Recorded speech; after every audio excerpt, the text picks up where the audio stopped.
The thing is mine, not yours. This should be go to the proctor.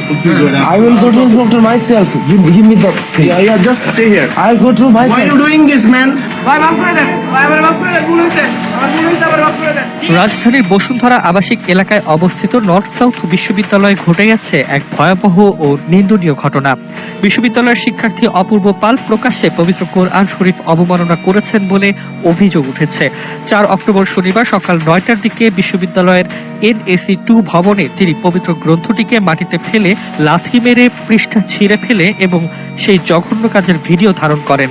এই ঘৃণ্য কর্মকাণ্ড প্রত্যক্ষ করে সাধারণ শিক্ষার্থীরা ক্ষোভে ফেটে পড়ে এবং অভিযুক্তকে ঘিরে ধরে। Give me the thing. Yeah, just stay here. তাৎক্ষণিকভাবে বিশ্ববিদ্যালয়ের নিরাপত্তা কর্মীরা অপূর্ব পালকে সরিয়ে নেয় এবং পরিস্থিতি নিয়ন্ত্রণের চেষ্টা করে। তবে এই ঘটনার ভিডিও ফুটেজ দ্রুত সামাজিক যোগাযোগ মাধ্যমে ছড়িয়ে পড়ে। অভিযুক্ত নিজেও তার ফেসবুক আইডি থেকে কোরআন অবমাননার ভিডিও আপলোড করেছেন বলে অভিযোগ রয়েছে।